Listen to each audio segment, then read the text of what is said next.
இந்த முன்னாள் ஜனாதிபதி மைத்திரிபால சிறிசேன அவர் கடந்த 7ஆம் தேதி லஞ்ச ஊழல் ஒழிப்பு ஆணைக்குழுவில் ஆஜராகியிருந்தார் ஒரு வாக்குமூலம் அளிப்பதற்காக.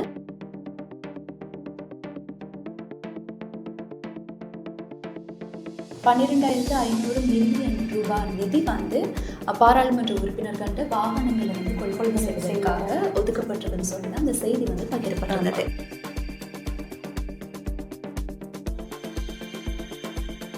3 லட்சம் அடி உயரத்திலிருந்து ஒரு கடலில் சுனாமி ஏற்பட்ட அலைகள் எவ்வாறு காணப்படும், அதாவது ஒரு பிளேன் ஒன்றில் இருந்து ஷூட் பண்ண மாதிரி ஒரு வீடியோ ஒன்று தான்.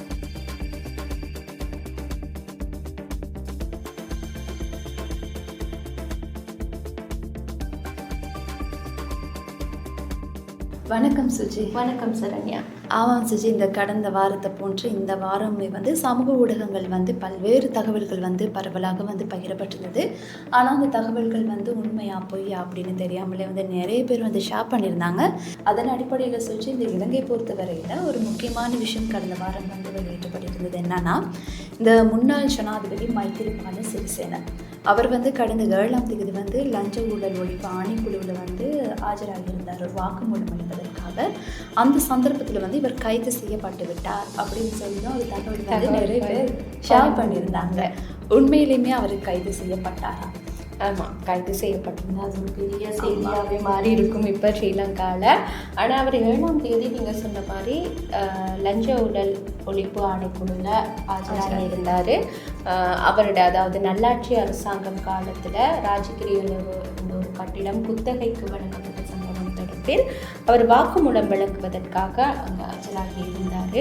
ஆனால் ஆஜராகி அதாவது அவர் போகிறாரு அப்படின்னு சொல்லி நியூஸ் ஊடகங்களில் வந்துக்கிட்டு இருக்கக்குள்ள அவர் கைது செய்யப்பட்டுட்டாருன்னு ஃபேஸ்புக்கில் முன்னாள் ஜனாதிபதி ரணில் விக்ரமசிங்க கைது செய்யப்பட்டாரு அதை ரிலேட் பண்ணி தான் போட்டு. ஆமாங்க. எனவே நாங்கள் இது தொடர்பில் அவரோட ஊடகப் பிரிவையும் தொடர்பு கொண்டு அந்த சந்தர்ப்பத்தில் வினவி இருந்தோம்.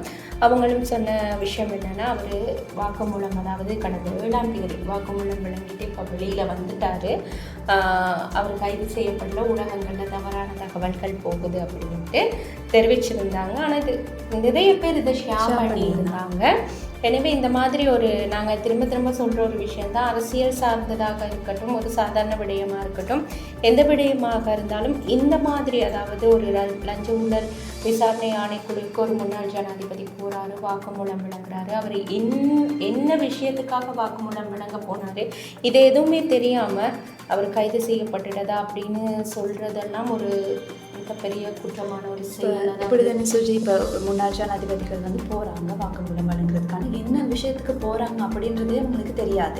அதற்கு பிறகு என்ன நடக்க போகுதுன்னு இவங்களை யோசிச்சு கட் பண்ணிட்டு தான் இந்த மாதிரியான போஸ்ட்கள் என்னன்னா, இப்படி இப்போ இவங்க முன்னாள் ஜனாதிபதியாக இருந்தாலும் ஒரு அரசியல் தலைவர்கள், அவங்க சம்மந்தமாக இது பார்க்கும்போது ஒரு அவதூறு தானே. கைது செய்யப்படலை, அவர் வாக்குமூலம் வழங்குறதுக்காக போயிருந்தார், ஆனால் கைது செய்யப்பட்டுட்டதா சொல்கிறது அவர் சம்மந்தமாக ஒரு அவதூறு பண்ணுற மாதிரி. எனவே இந்த மாதிரி சந்தர்ப்பங்களில் பிரதான செய்திகளை பாருங்கள், அது தொடர்பான தகவல்களை பார்த்து ஆராய்ச்சி அதுக்கு பிறகு நீங்கள் இதையும் பகிர்றதா இருந்தால் பகிருங்க. அதே மாதிரி கடந்த 7ஆம் தேதி இன்னொரு விஷயமும் நடந்துச்சுன்னா, பட்ஜெட் எல்லாருமே பார்த்துருப்போம். பாராளுமன்றத்தில் பட்ஜெட் ஜனாதிபதி அனுர்குமார் திசாநாயக் அவர்களால் சமர்ப்பிக்கப்பட்டிருந்தது. இப்போ இந்த பட்ஜெட்டில் குறிப்பிடப்பட்ட சில விடயங்கள் தெரிவுபடுத்தப்பட்டு வெளியாகிறது. அதுலேயுமே இந்த முக்கியமான விஷயம் என்னென்னா சொல்லிச்சு, $12,500 மில்லியன் நிதி பாராளுமன்ற உறுப்பினர்கள்ட்ட வாகனங்களை கொள்கொள்கை செய்வதற்காக ஒதுக்கப்பட்டதுன்னு சொல்லி அந்த செய்தி பகிரப்பட்டிருந்தது.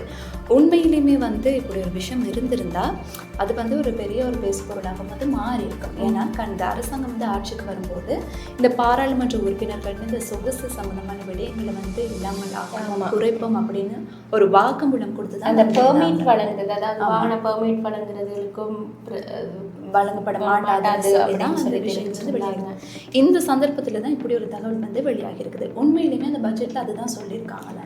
ஆமாம், நீங்கள் இந்த பட்ஜெட் உரை அதாவது 7ஆம் தேதி ஜனாதிபதி அவர்களினால் முன்வைக்கப்பட்ட 2026ஆம் ஆண்டுக்கான பட்ஜெட், அதாவது ஒதுக்கீட்டு சட்டமூலத்தை இது தொடர்பாக பார்க்கும்போது இதில் எந்த ஒரு இடத்துலையுமே வாகனங்கள், அதாவது பாராளுமன்ற உறுப்பினர்களுக்கு வாகனங்கள் கொள்வனவு செய்வதற்காக மாத்திரம் இந்த நிதி ஒதுக்கப்பட்டதா எந்த இடத்துலையுமே தெரிவிக்கப்படலை சரணி. ஆனால் முக்கியமான ஒரு விஷயம் நாங்கள் பார்க்கணும். அதில் என்ன குறிப்பிட்டிருந்தாங்கன்னா, அரசாங்க நிறுவனங்களுக்கு தேவையான வாகனங்கள், உள்ளூராட்சி நிறுவனங்களுக்கு தேவையான இயந்திர உபகரணங்கள் பெற்றுக் கொடுக்கறதுக்கும், மற்ற விடயம் என்னன்னா, பாராளுமன்ற உறுப்பினர்களின் பதவி காலத்தின் அதாவது பதவி காலத்தில் அவங்க இருக்கிற வரைக்கும் அவங்களுக்கு வாகனம் வழங்குறதுக்கான வாகனங்களை கொள்வனவு செய்வதற்காகவும் 12,500 மில்லியன் ரூபாய் ஒதுக்கப்பட்டுள்ளதாக முன்மொழியப்பட்டிருந்தது. இப்போ இது அவங்களுக்கு வாகனம் வாங்குறதுக்காக மட்டும் இல்லை, அவங்க பதவி காலத்தில் இருக்கும்போது வாகனம். இதுக்கு ஒரு முக்கியமான விஷயம் இருக்குது என்னென்னா, இந்த பழைய இயந்திரங்கள், அதாவது இது அரசாங்க நிறுவனங்கள், உள்ளூராட்சி நிறுவனங்களுக்கு பொதுவாகவே தான் இது ஒதுக்கியிருக்காங்க. அந்த குறிப்பாக பாராளுமன்ற உறுப்பினர்களுக்கான வாகனங்கள் கொள்வனவு செய்வதற்காக மாத்திரம் இல்லை. இந்த 3 விஷயத்தை அடிப்படையாக வச்சு தான் இந்த 12,500 மில்லியன் ரூபாய் ஒதுக்கப்பட்டிருக்கு. இப்போ இது என்னன்னா மிஸ்லீட் ஆகியிருக்கு. அப்போ இதில் இன்னொரு விஷயம் என்னன்னா, இந்த தொகை ஒதுக்கப்பட்டதுக்கான காரணத்தையும் ஜனாதிபதி தெரிவிச்சிருந்தார். என்னன்னா, இந்த பழைய இந்த நிறுவனங்கள், அரசு நிறுவனங்கள்ல இருக்கும் உபகரணங்கள், இயந்திரங்கள் மற்றும் இந்த வாகனங்கள் ரொம்ப பழசா இருக்கிறதாகவும், இதை பழுது பார்க்கிறதுக்கு வர செலவு அதிகமாக இருக்கிறதுனால இதை கொள்வனவு செய்யலாம் அப்படின்னு. ஏன்னா இப்போ ஒரு பழுது பார்க்குள்ள சுற்றி 2020 பழுது பார்க்கறதுக்கு மாத்திரமே 7 பில்லியன் ரூபாய் செலவாகி அங்கே ஒதுக்கப்பட்டிருக்க தொகை 12,500 மில்லியன். அதே மாதிரி இந்த பழுது பார்க்கணுமா இருந்தால் 2025 அந்த தொகை 25 பில்லியன் ரூபாவாக மாறும்னு சொல்லி எதிர்பார்க்கப்படுது. இன்னொரு விஷயம் என்னன்னா, இந்த அனைத்து பாராளுமன்ற உறுப்பினர்களுக்கும் வாகனம் கொள்வனவு செய்யப்பட போறதில்லை. தேவைக்கேற்ப தான் இந்த அரசு நிறுவனங்கள் மற்றும் உள்ளூராட்சி நிறுவனங்களுக்கு தேவைக்கேற்ப உபகரணங்களாக இருக்கட்டும், இயந்திரங்களாக இருக்கட்டும், மற்றது வாகனங்களாக இருக்கட்டும், தேவைக்கேற்ப கொள்வனவு செய்வதற்காக தான் இதை நிதி ஒதுக்கிருக்கு. அதே சந்தர்ப்பத்தில் இந்த வாகனங்கள் இவங்க பதவிக்காலம் முடிஞ்சது திருப்பி கொடுத்துடணும். அதுவும் ஒரு முக்கியமான விஷயம். வீட்டுக்கு எடுத்துட்டு போக முடியாது, அவங்க காலம் பூரா அதை வச்சிருக்கவும் முடியாது. அந்த பதவி காலத்தில் இருக்கப்ப இந்த பாராளுமன்ற உறுப்பினர் உபயோகித்த ஒரு வாகனம் அடுத்து வர பாராளுமன்ற உறுப்பினரும் அதே தான் பாவிக்க போறாரு. அப்ப அவருக்காக நாங்க ஒரு புது வாகனத்தை வாங்க போறது இல்லை. அதனால இது தவறான ஒரு புரிதலோட பார்க்கப்பட்டிருக்கு சரண்யா. இது இந்த குறிப்பிட்டு அவங்களுக்கு வாகனம் வாங்குறதுக்கு மாத்திரம் இதை ஒதுக்கப்படலை. அதே மாதிரி இந்த நலிந்த ஜெயதீஸ் ஊடக பேச்சாளர் அவருமே குறிப்பிட்டிருந்தார். அமைச்சர் என்ன சொல்லியிருந்தாருன்னா, இந்த வாகனங்கள் பதவிக்காலம் முடிந்ததும் திருப்பி பெறப்படும், அதற்காகத்தான் இந்த நிதி ஒதுக்கப்பட்டிருக்குது. இது வெறுமனே இந்த பாராளுமன்ற உறுப்பினர்களுக்காக வாகனங்களை கொள்வனவு தவறாக பகிர்ந்திருக்குன்னு சொல்கின்ற அந்த விஷயத்தையுமே அவரும் தெளிவுபடுத்தியிருந்தாரு. ஆகவே வாகனங்கள் மறுபடி பெறப்படும்.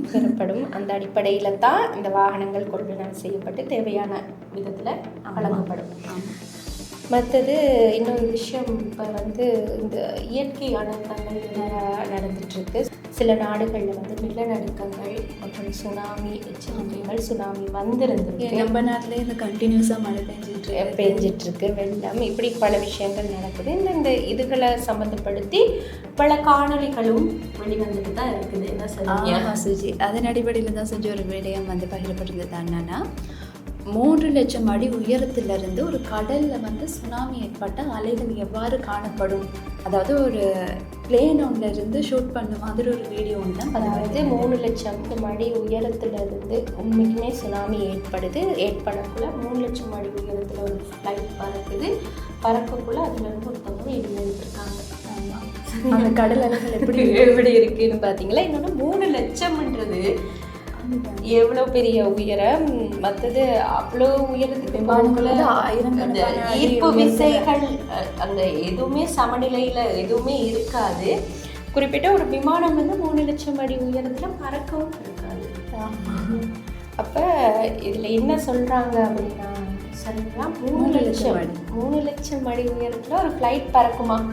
3 லட்சம் அடியில் என்ன இருக்குன்னு நமக்கே தெரியாது. சாதாரண ஒரு ஃப்ளைட் 30,000 அடி உயரத்தில் தான் பறக்குங்க. சரிங்க, அந்த 30,000 அடி உயரத்தில் தான் நிலத்திலேருந்து அடி உயரத்தில் ஃப்ளைட் பறக்கும். 3 லட்சம் அடி உயரம். 3 லட்சம் அடின்னு சொன்னால் மேலேருந்து பார்க்கல கீழே ஒன்றுமே விலங்குமா அது அந்த சமநிலை தன்மையே இல்லாமல் இருக்கும் தானே அது பறக்கிறதுக்கான. அப்போ இப்படி இருக்கக்குள்ள சரி அந்த அடி உயரத்துலேருந்து ஒரு ஃப்ளைட் பறந்துருக்கு. ஆனால் அந்த பறந்த ஃப்ளைட்லேருந்து சுனாமி அலையும் வீடியோ பண்ணிடுறாங்க. ஆனால் பார்த்தீங்கன்னா ஒரு விஷயம், 3 லட்சம் அடி சுனாமி அலை இதையும் எத்தனை பேர் ஷேர் பண்ணியிருந்தாங்க. அதுதான் அங்கே முக்கியமான விஷயம். இதை வந்து சிலர் நீங்கள் அந்த வீடியோவில் பார்த்தா சரண்யா சிலர் கமெண்ட் பண்ணியிருக்காங்க, 3 லட்சம் அடி உயரம் சாத்தியமா, 3 லட்சம் அடி உயரத்தில் ஒரு ஃப்ளைட் பறக்குமா அப்படின்னெல்லாம் தேடி இருந்தாங்க.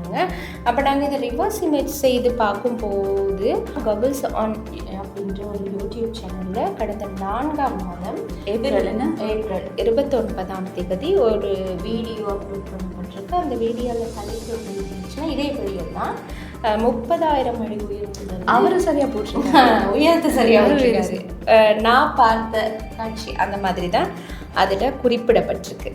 அப்போ இதை பார்த்துட்டு இதில் நாங்கள் இன்னொரு விஷயத்தையும் கவனிக்க போகிறதாக இருந்தது. அந்த யூடியூப் காணொலியில் ஹேஷ்டேக்ஸ் கொடுத்துருக்குறாங்க இருந்தாங்க, ஏஐ ஆர்ட், ஏஐ வீடியோ அப்படின்னு சொல்லி கொடுத்துருந்தாங்க. அப்போ நாங்கள் இந்த யூடியூப் பக்கத்தை மேலதிகமாக போய் ஆய்வு செய்த போது அதில் நிறைய ஏஐ தொழில்நுட்பத்தினால் உருவாக்கப்பட்ட காணொலிகள் இருந்தது. எனவே நாங்கள் இந்த காணொலியையும் ஆராய்ந்து பார்த்தபோது இது உண்மையிலுமே ஏஐ தொழில்நுட்பத்தினால் உருவாக்கப்பட்ட ஒரு காணொலி. அந்த 30,000 3 லட்சமாக மாறிடுச்சு. 3 லட்சம்ன்றதும் உண்மையான ஒரு விஷயமா மாறிடுச்சு. இப்படி பகிரப்பட்டிருக்கு. ஆனால் இது நிறைய பேர், ஏன்னா இது வந்து இன்னொரு விஷயம் சொல்லணும் சரண்யா, இது வந்து இந்த ரஷ்யாவில் சுனாமி ஏற்பட்ட காலத்தில் இது பரவலாக பகிரப்பட்டிருந்தது. அது இப்போ திருப்பி புதுசாக இடம்பெற்ற மாதிரி, அதாவது இந்த ஃபீட்லேருந்து எடுத்த மாதிரி பகிரப்படுது. இந்த சுனாமி, இந்த பேரலைகள் வரக்குள்ள, மற்றது இந்த இயற்கை அனர்த்தங்கள் நடக்கக்குள்ள பழைய காணொலிகள் மற்றும் இணைய காணொலிகள் உண்மைன்ற விதத்தில் பகிரப்படுறது கூட. மற்றது நிறைய பேர் இதை நம்பிடுறாங்க. என்னென்னா அந்த சந்தர்ப்பத்துக்கு ஏற்ற மாதிரி பகிரும்போது இதை நிறைய பேர் உண்மையாக இருக்கும் அப்படின்னு. ஏன்னா நிறைய ஏஐ காணொலிகளாக இருக்கட்டும், ஏஐ ஃபோட்டோஸாக இருக்கட்டும், இது உண்மையாக பொய்யான்னு ஆய்வு செய்கிறதுக்கே பல மணி நேரம் ஆகுது. நமக்கு கஷ்டம். அதே மாதிரி தான் இஸ்ரேல்லையும் ஒரு பாம்பு மழை பெஞ்சிருக்கு. அது கடவுளின் கோப பார்வை அப்படின்னு சொல்லக்கூடாது.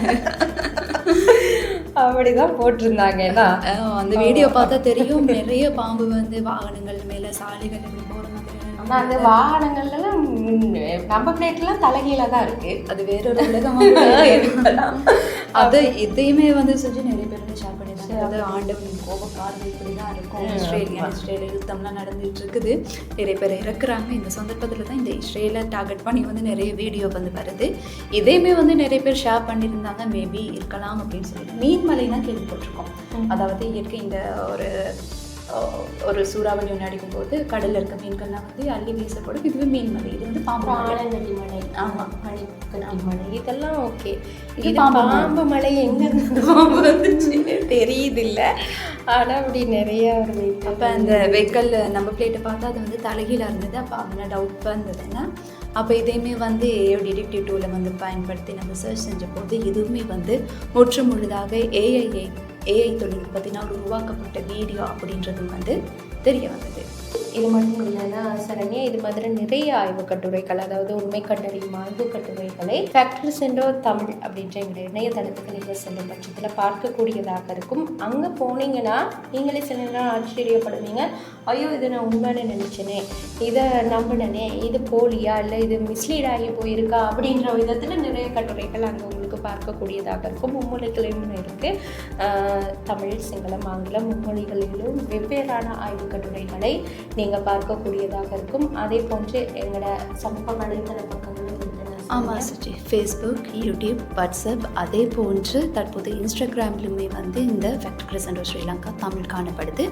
இதுலேயுமே வந்து குறுகிய அதே போன்ற நீண்ட காணொலிகளை வந்து உங்களுக்கு பார்க்கக்கூடியதாக இருக்கும். அது மாத்திரமின்றி எமது வாட்ஸ்அப் சேனலை வந்து நீங்கள் ஃபாலோ செஞ்சு வச்சுட்டிங்களா இருந்தால் மும்மொழிகள்லேயும் இது தொடர்பான ஆய்வு கட்டுரைகளை வந்து உங்களால் பார்க்கக்கூடியதாக இருக்கும். அது மாத்திரமின்றி உங்களுக்கு இது போன்ற விடயங்கள் நீங்கள் பார்த்து கொண்டிருக்கின்ற உங்கள் மொபைல் ஃபோனில் கூட வரக்கூடியதாக இருக்கும். இது உண்மையாக பொய்யான்னு தெரியாமல் நீங்கள் ஷேர் பண்ணக்கூடியதாக கூட இருக்கும். சில வேளை நீங்கள் டவுட் படக்கூடும். அவ்வாறு டவுட் படக்குள்ள அதை வந்து உங்களுக்கு ரிசர்ச் பண்ணக்கூடியதுக்கான வாய்ப்பு வந்து காணப்படாது. அந்த மாதிரியான விஷயங்களை வந்து நீங்கள் எங்களுக்கு அனுப்பி வைக்கலாம். அனுப்பி வைக்க வேண்டிய தொலைபேசி இலக்கம் சுஜித் 0771546966 என்ற தொலைபேசி இலக்கத்தினூடாக அழைத்து நீங்கள் அந்த மாதிரி ஏதாவது கிளைம்ஸ் இருந்தால், நீங்கள் சிலது சந்தேகப்படுறதாக இருந்துச்சுன்னா நீங்கள் எங்களுக்கு அழைப்பை ஏற்படுத்தி சொல்லலாம். அல்லது வாட்ஸ்அப்பில் இதே இலக்கத்தினூடாக வாட்ஸ்அப் ஊடாகவும் நீங்கள் அந்த கிளைம்ஸை எங்களுக்கு அனுப்பி வைக்கலாம். நாங்கள் அது தொடர்பான பின்னணியை ஆராய்ந்து உங்களுக்கு அறிக்கையிட காத்திருக்கிறோம். என்ன சொல்றீங்க? ஆமாம் சுஜித். ஆகவே மற்றும் ஒரு நிகழ்ச்சியில் மீண்டும் சந்திப்போம். வணக்கம்.